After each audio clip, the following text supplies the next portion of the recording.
দাউ দাউ করে জ্বলছে আগুন, পুড়ছে জেরুজালেম, ঘর পুড়ছে, গাছ পুড়ছে, নেতানিয়াহুর চোখে মুখে ভয় আতঙ্ক। এক সপ্তাহ আগে যে আগুন ঠেকিয়ে সফলতার গল্প বলেছিলেন, আজ সেই আগুনই হারাম করে দিচ্ছে তার রাতের ঘুম। কিন্তু আগুন তো এত কিছু বোঝে না, কে জ্বালিয়েছে, কে নেভাতে চেয়েছে সেই হিসেবও রাখে না। তবু একটা কথা তো থেকেই যায়, প্রকৃতির শোধ। আর সেই শোধই আজ সেনা ব্যারাকেও ঢুকে পড়েছে। পরিমরি করে সামরিক পোশাক গায়ে দিয়েই ছুটে পালাচ্ছে নেতানিয়াহুর সৈন্যরা।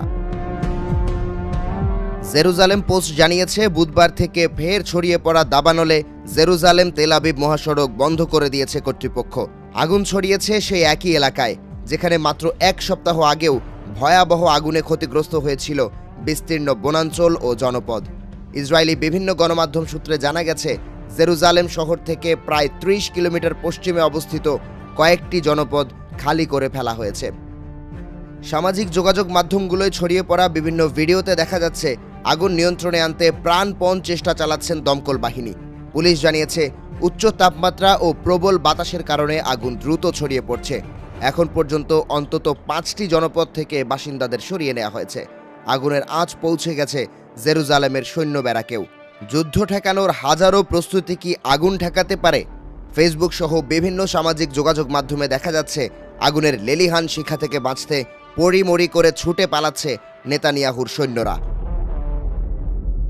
এদিকে আবহাওয়ার এই প্রতিকূল পরিস্থিতির কারণে বুধবার সন্ধ্যায় জেরুজালেমে অনুষ্ঠেয় স্বাধীনতা দিবসের মূল অনুষ্ঠান বাতিল করা হয়েছে। তবে এখন পর্যন্ত কোনো হতাহতের খবর পাওয়া যায়নি। অ্যাম্বুলেন্স, নিবিড় পরিচর্যা ইউনিট ও তাৎক্ষণিক সাড়া দেওয়ার যানবাহনগুলো দমকল কর্মীদের সহায়তায় চিকিৎসা সেবা দিয়ে যাচ্ছে। দেশটির জাতীয় নিরাপত্তা মন্ত্রী ইতামার বেনগাভির জানিয়েছেন, তিনি দুর্গত এলাকা পরিদর্শনে যাচ্ছেন। প্রতি বছর এই সময়টাতে বনাঞ্চলে আগুন লাগার প্রবণতা থাকলেও এবার পরিস্থিতি বেশি গুরুতর বলেও আভাস দেন তিনি। এরই মধ্যে আগুন লাগানোর অভিযোগে একজনকে আটক করেছে ইসরায়েল পুলিশ। জেরুজালেম পোস্ট এক প্রতিবেদনে জানিয়েছে, আটক ওই ব্যক্তি জেরুজালেমের তুবার বাসিন্দা এবং তার কাছ থেকে লাইটার, তুলা ও দাহ্য পদার্থ উদ্ধার করা হয়েছে। আগুন ঠেকাতে যখন হিমশিম খাচ্ছে নেতানিয়াহু সরকার, ঠিক তখনই যেন মানবতার এক বিরল দৃষ্টান্ত স্থাপন করল ফিলিস্তিন। টাইমস অফ ইসরায়েল এক প্রতিবেদনে জানিয়েছে, ইসরায়েল চাইলে জেরুজালেমে চলমান দাবানল নিয়ন্ত্রণে ফায়ার সার্ভিসের দল পাঠাতে প্রস্তুত রয়েছে ফিলিস্তিন। এই সেই ফিলিস্তিন যেখানে বছরের পর বছর ধরে ইসরায়েলি হামলার মুখে কত শত মানুষ নিহত হয়েছেন, হাজারো ঘরবাড়ি মাটির সঙ্গে মিশে গেছে। তারাই এবার সাহায্যের প্রস্তাব দিয়েছে আগুনে বিপর্যস্ত ইসরায়েলকে।